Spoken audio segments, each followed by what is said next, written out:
Hello, welcome to a bonus episode of the Geek Warning Podcast. Today, Trek has launched a bike that's sure to fire up the comment sections. Indeed, the recently spotted full suspension gravel bike, ridden by ultra racer Yasinus Leveka, I think I just butchered your name, I'm sorry, is now a reality. It's called the Checkout. It has a new 60mm travel front suspension fork, the RockShox Rudy XL, and there is 55mm of rear travel to match. It fits gravel with cranks, is 1x only, and has official clearance for up to 55mm tires, which is about a 29 by 2.25. Trek claim it's the answer for many multi-day ultra-adventure, ultra-endurance off-road events, but equally that it's a hoot for quick local laps.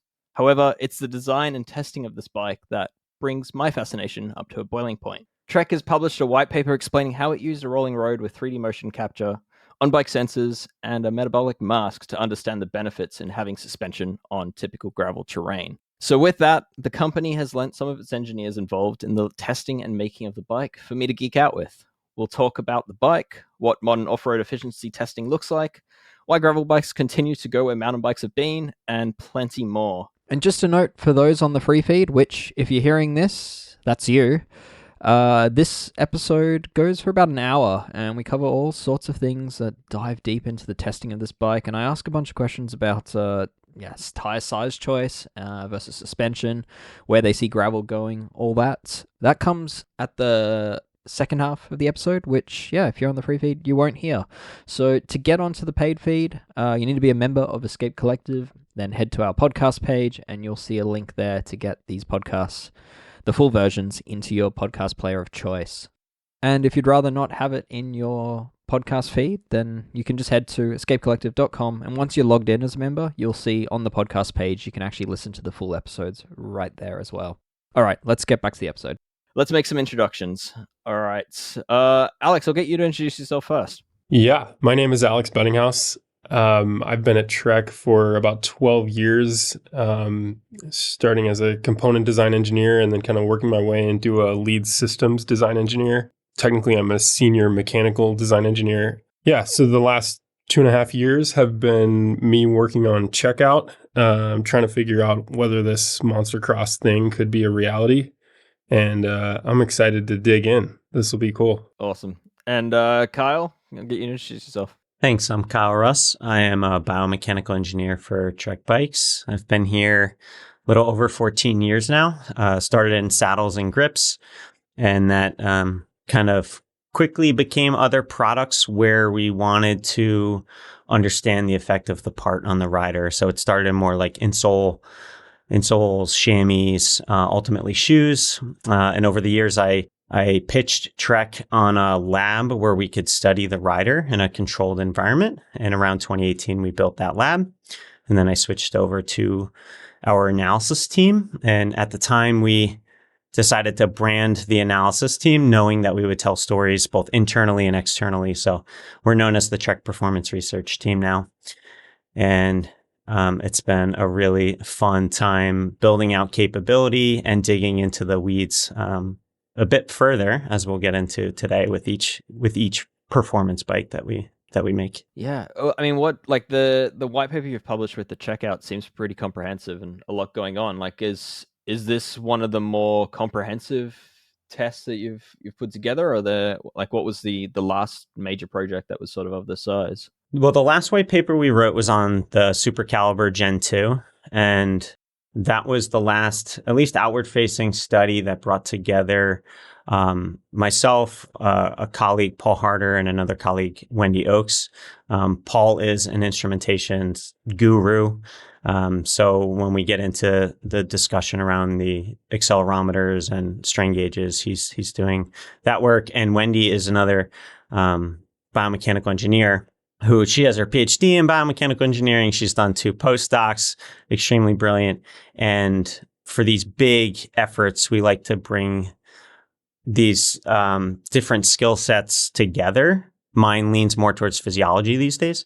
We like to bring these skill sets together and approach a research question with the lead engineers and make sure that we're helping run a test that supports their research questions, their goals, what they're trying to do with the bike. So we're sort of like internal consultants in that way. Yeah. But so that was a long answer to say Super Caliber Gen 2 was the last time we ran such a comprehensive study. Yeah, I mean that's really interesting, and certainly like why I wanted to do this podcast is reading through the white paper. It became very clear that you're doing some testing that I quite frankly haven't seen others do. At least published by a bike brand. You sometimes see these from university studies that honestly, when they publish the doctorate, they miss some very obvious things, like they'll control tire pressure across like multiple wheel sizes or something like that, and you're like, oh well, that's a problem. But yeah, I mean your test sort of involves all sorts of technology that in isolation I'd seen used, but in combination makes it very interesting. So we're going to get into that. But yeah, guess to start with. I mean, you sort of touched on it there, where the engineers come to you with like lead questions to answer. What were those lead questions for the checkout? Yeah, this is so fun. So this bike is an anomaly in many ways. I think for us, we started out with geometry mules, and we do this a lot at Trek with mountain bikes and road bikes, of just pretty much starting with some geometries that we think we might like and building them in aluminum, and essentially just riding them on the surfaces that we think might be great, and then collaborating with lots of riders to figure out whether that's something that we should produce or not. So it kind of starts with a geometry mule. And once we had that, we just started adding capability. Like in this particular case, it was sort of a monster cross gravel bike. And we were like, well, the company is very unlikely to have an appetite for this because it's pretty fringe at the time. 3 years ago, a 55C tire or a 2.1 inch tire on a gravel bike would have seemed insane. And just we evolved the geometry of the bike and kept adding capability of trying suspension forks and then trying super cal rear end and then different rear compliant technologies. And like through that, we found that we really enjoyed riding this thing. And about halfway through that process, we were kind of tasked from the company with like, well, can you prove that it's actually better, or can you prove that it's actually faster? And this has been a cool thing that I'm sure Kyle will talk about in the next hour or so. But, we've been developing rear compliance technologies and front compliance technologies for the last 15 years with Domani. And it's awesome now that Kyle and his team have come up with these capabilities that we're finally able to test, two different technologies against each other and have the clarity and accuracy to really understand the effect on the rider between those two technologies, especially when often they're very close in performance. So to try to answer your question a bit as concise as I can, about halfway through this process, we started trying to figure out, how much better the bike actually is and how much better they make the rider. Yeah. So you came into this project wanting to design, like, what was the goal of the bike? You were hoping to design just like a more capable gravel bike, or is it like we want to design a bike that wins multi-day ultras? What was the goal? Yeah, it's funny with this one. It's not like Madone, where it's the goal at the outset is 50 counts faster and 200 grams lighter. It was much more. We know that a lot of people in the industry are trying these things of making progressive mountain bike geometry in a gravel bike. And we wanted to see like what that was applicable for. And so the goal for us was like, okay, we're going to build a bike that we can use to link up a bunch of trails that we know that we like that are kind of boring now on a mountain bike. And so it started with that and trying to figure out like what's the perfect bike for.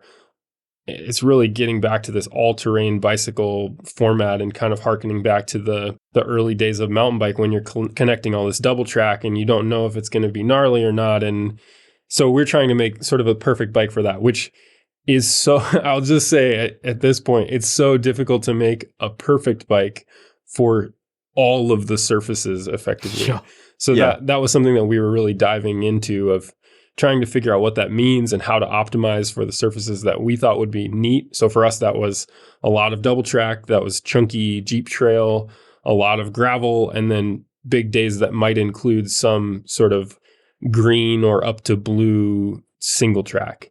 And so that's where we kind of started, and we were iterating from there. And then once we dug into that, we were like, well, this would be great for multi-day bikepacking as well. So we started to kind of bring that influence in. But at the outset, it was much more like what we would call big dumb days of linking up a lot of different single track that we want to ride. Yeah, gotcha. Okay. And like at what point in the project did you realize that like a converted mountain bike wasn't the right answer? And yeah, I guess could you explain a bit about that?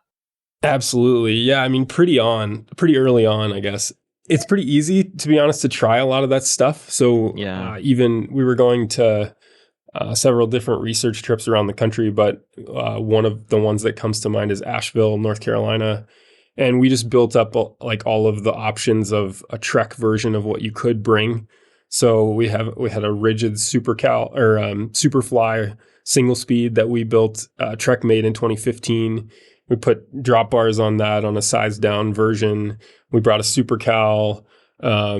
We had a converted mountain bike, kind of like a Superfly 100, if you remember that bike. Yep. Which, according to the internet and the internet comments would tell you that if you just take a 90s mountain bike and put drop bars on it, that's what we ended up making, which is not accurate. But we did try a lot of that stuff. And essentially, if you take a current generation mountain bike that's made for cross-country racing, most of the time the front center is very long. So it kind of commands the rider to move their body position quite a bit and add some weight to the front wheel when they're doing some heavy cornering or just trying to get the front end to come around. And then the overall bike layout is a bit difficult for a road handlebar and for a gravel application. So when you're trying to carry lots of gear, the front triangle is small on a mountain bike. The stack can often be, for small riders, it's way too high. For larger riders, it's way too low. If you look at the progression of mountain bike geometry across the size range, it doesn't increase stack with frame size quite like road bikes do.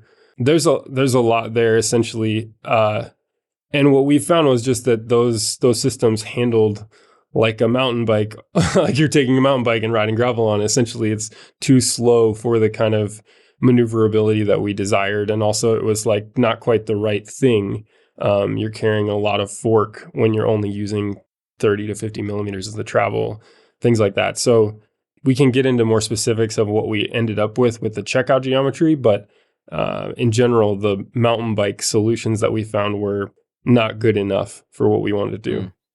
Yeah, interesting. Okay. So, yeah, I mean, geometry is definitely a huge part of it. You mentioned suspension travel there. Like most modern mountain bikes have 100 millimeters plus in terms of suspension travel.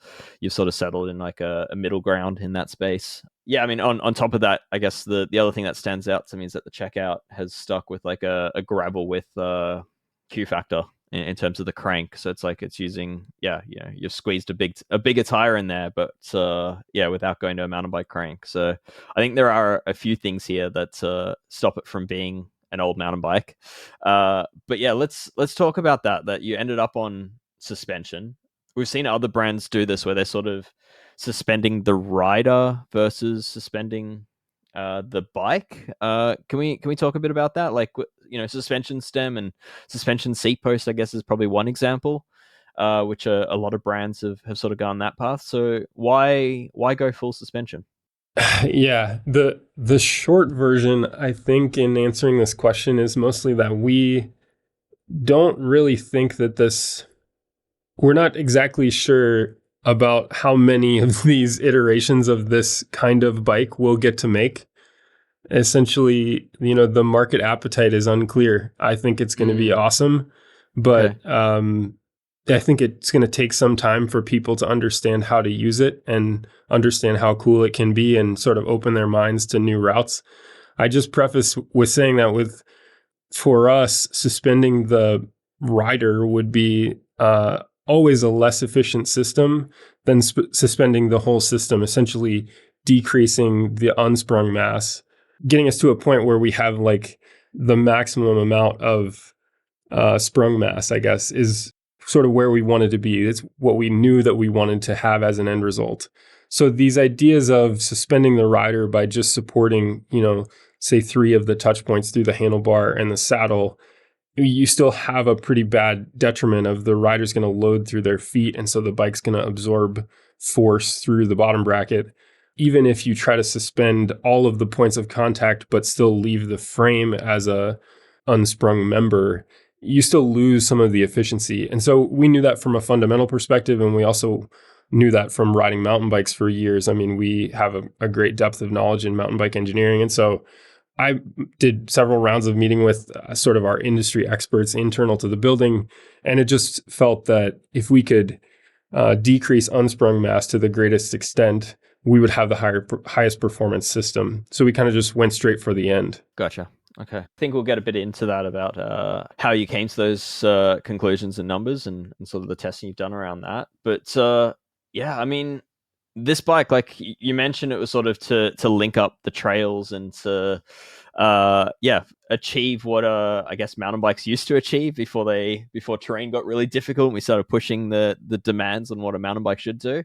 But at what point in the design project did this also become like an ultra endurance bike? Because there are very specific details in this bike. Like there's rear rack compatibility, there's the option of a frame bag, there's I mean, you can sort of reroute the headset cable routing to go down the down tube with some pretty clever sliding what do you call them, accessory mounts. Like at what point did you decide that this bike was going to be the answer for going far?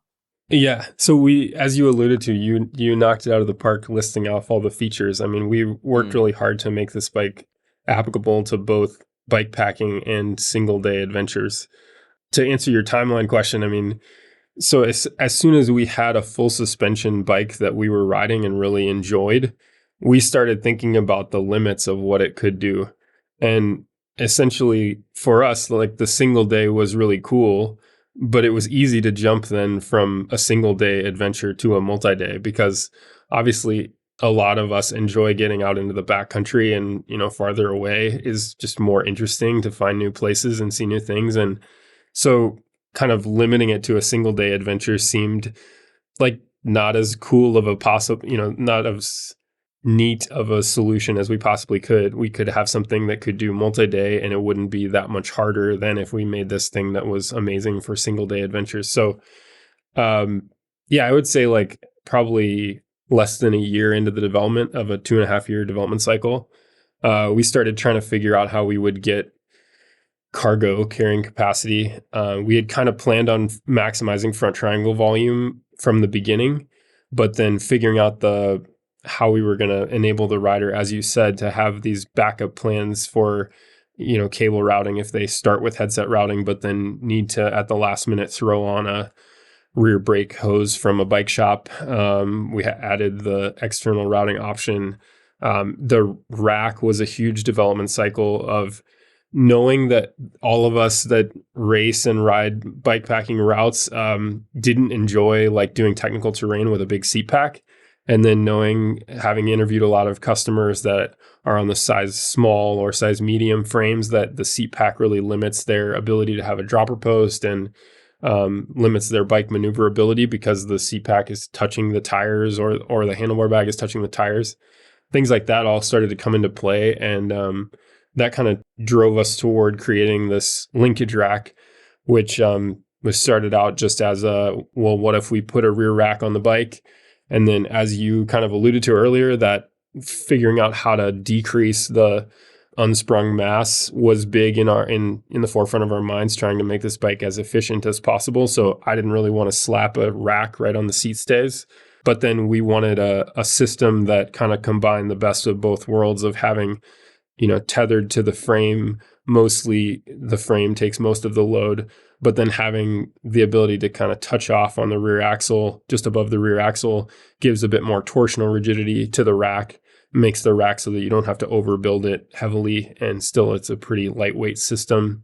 And then also we were able to add the capability for a small rider, if they don't have enough room, under their saddle and on the top of the rack, to have gear on the sides of the rack, which just gives them as much storage capacity as they would have had on just a seat pack, but then they can run that load a little bit closer to the center of gravity of the bike, which we know is better for bike handling and just technical terrain. So yeah, all those things were really awesome to start digging into, and were design problems that, to be honest, I hadn't looked into solving because we've never tried to put a rack on a full suspension bike. Yeah, so I mean, the answer that you've come to is somewhat of a proprietary one, but it's a pretty cool rack. It's like it's looks like an aluminium pannier rack to most people, but then you take a little look closer and there's a couple of sealed bearings in there and a cool little few bits of like aluminium pivot hardware that are not too dissimilar. It's like a mountain bike full suspension in that regard. So exactly. It's a pretty cool little system. Yeah, I mean, we touched on it before with progressive geometry, but like designing a gravel bike around what's now a 60 mil travel fork. So for those that haven't really followed like a gravel suspension, most gravel suspension sitting at about the 30 to 40 millimeter height. So we've added about 20 mil of height to the front end. So like, how do you go about that? How do you design a gravel bike? Like, what compromises were there? What's like, how do you achieve the right ride height and the stack height and all that while increasing the front end height? Yeah, I mean, you hit the nail on the head with the stack height being the crux. Essentially, if you just slap a 100 mil travel mountain bike suspension fork on any bike's geometry, you decrease the front triangle volume pretty substantially and you increase the stack. And if you don't increase the stack, you end up with a really short head tube, which has its own structural implications, but also, for us, we were in this sweet spot where we wanted the rider to have a more upright seating position and more upright geometry, but then we also wanted to maximize that front triangle volume. So the 60 millimeters of travel is definitely arrived upon by kind of analyzing the surfaces that this rider would come across. But it's definitely a compromise of sort of maximizing front triangle volume and making it as much of a traditional gravel bike as we possibly can, and even going a little bit further, making it a cargo carrying gravel bike, but then also giving the rider enough suspension that they can take on surfaces that they've never been able to take on before. I'll just speak to the suspension tune for just a second, please. Is that these gravel forks are not just cut down mountain bike forks anymore. So, and RockShox can speak to this a lot more than I can, but the oil that's in both the front and rear end of this bike is the lightest weight oil that we can get. So essentially that's maximizing small bump compliance. The seals are similarly sized so that we have really supple, the first 20 millimeters of travel or so are super supple. And that just gives you really good sensitivity to ground surfaces that you don't necessarily always get on a mountain bike fork. There's a lot more stiction depending on the fork, obviously, in order to activate the suspension on a lot of mountain bike forks. So this is truly a gravel-oriented suspension system. It's not just like a repackaged mountain bike suspension. As far as the right sizing of the travel, 55 millimeters in the rear was kind of to match the surface size that we feel is pretty accurate to this rider. So essentially, if you think about the bumps that you're naturally incurring when you're riding some light duty single track and things like that, the bump size that you're hitting is rarely over, 2 to 4 inches. And even that would be a pretty large impact. So that's kind of where we started in this like 50 to 60 millimeter range. And we tested a wide variety of travels, but we really found that with the progressivity that we can give the rear, we're able to get what feels like 80 to 100 millimeters of travel out of the rear with only 55 millimeters of travel. And that's just from the kind of mountain bike evolution of maximizing progressivity, or at least like including some progressivity to your suspension linkage design. Which was super cool to me as a person coming from road bikes. And I love mountain bikes, but I hadn't gotten to dig into a full system design of how that would work. And then getting to leverage our, in-house experts and learning about progressivity, we can really do a lot to the pedalability and the stiff platform feel, and then also have the best of both worlds of sort of a bottomless suspension system once you start to descend. So that's a really cool thing that I think the market hasn't had in the past. If you look at 90s mountain bikes, the suspension kinematics were far from optimized, but now we're in a place where we can really dig into optimizing those. And, anti-squat, anti-rise for this bike are better than a lot of cross-country race bikes. And then we're able to get this bottomless feel out of the rear end. So that's been really cool. Yeah, just for the roadies playing along, the progressive suspension or progressivity is it basically like the suspension's ramping up. So it's starts soft, and then as you work through the travel, it's getting like stiffer and stiffer and stiffer until ideally you don't hit you don't feel the hard stop of the end of the travel being reached. So Exactly. Nice one. Yeah, I mean, before we get into the testing, the last question is just about the suspension layout that you landed on. I mean, you had the Super Caliber in the lineup, which has like kind of a proprietary system where the shock is directly in line, sort of almost fitting into the top tube, and it's quite a clean system. And I would have thought that system maybe had benefits while you're trying to maximize like the triangle space for bags and carrying stuff. So why end up on a what I'd call a slightly more mainstream system where you've got like the shock is underneath the top tube, horizontal to the top tube, but with like a little rocker link? Why end there? Yeah, I mean, you're absolutely right. So the IsoTrust system from SuperCal was an incredible innovation. And in small bump compliance and in utilizing the flex day, it really was an inspiration for a lot of the bike, even though we went away from IsoTrust. The short version to answer your question is that from a micro scale, if you look at just the cross section of the top tube where IsoTrust meets in, it does have a low profile or a low vertical height from the side view.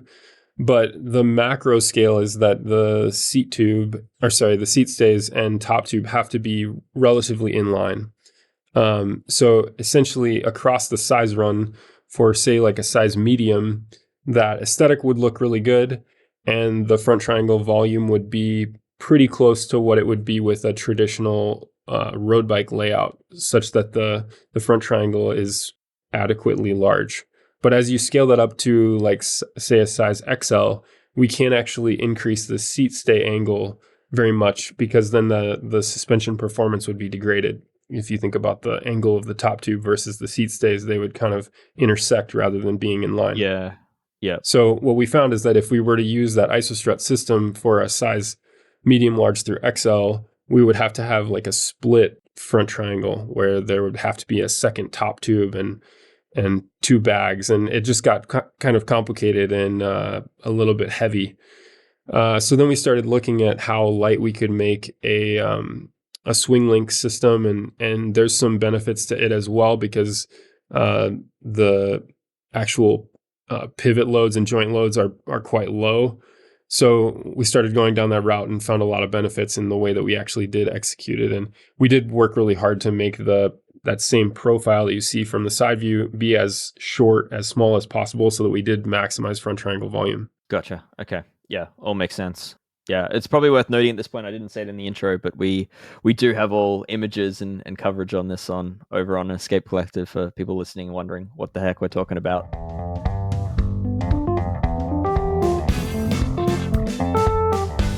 Sorry to interrupt the listening, but this is the point in the free episode where I say time to pay up.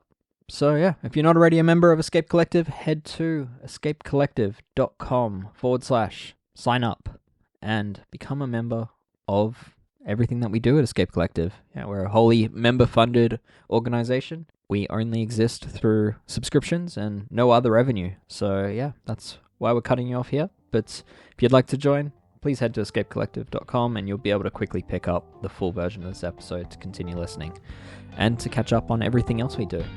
All right. Thank you. Thanks to Will Jones of Red Bricks Media for the editing and mixing of this episode.